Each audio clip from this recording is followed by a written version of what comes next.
Hi, it's Matt. I'm a school-based occupational therapist, and I just wanted to put together a series of videos to share with you some of the most common concerns that teachers approach me with at school when they're having difficulties with their students.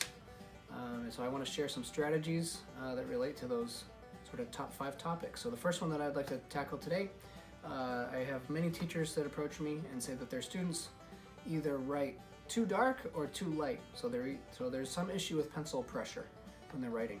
So I'd like to share a few strategies with you about that.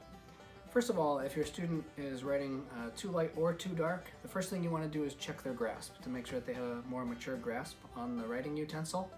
One of the easiest ways to do that is to either use some sort of commercial pencil grip. There are many on the market. Some of them have dents for your fingers to fit inside of. Others are fancy, some are really simple. One of the things that I like to do that doesn't involve using a special pencil grip is to give the child a very small writing utensil, like a piece of crayon that's broken, very small. You can even get a golf pencil or a very small piece of pencil. It will force the child to use their fingertips to use the tool and promotes a more mature grasp. Another thing that you can do is to make the writing surface a little more vertical. You can either tape the paper on a vertical surface, or you can use a slant board, or even use a large binder that's turned sideways to give a more slanted surface. That often helps.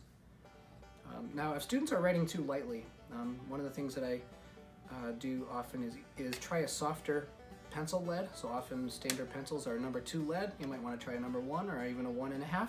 That sometimes makes a difference. Another thing that I do if kids are writing too lightly is I will often take a piece of very fine-grained sandpaper and put it underneath the child's writing paper so that they kind of feel the difference in applying a little bit of pressure or a little more pressure on the paper.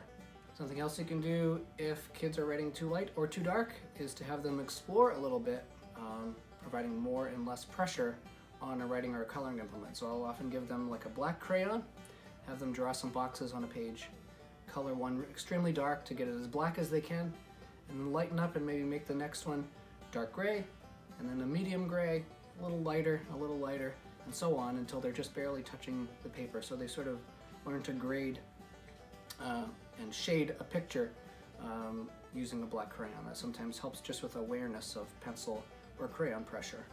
Something I do if a child is writing much too dark and they're pushing too hard on the pencil, often I will have them use a mechanical pencil like this, which helps them gauge how hard they're pushing often because the lead will break if they push too hard. So often just a simple accommodation like that can make a whole lot of difference.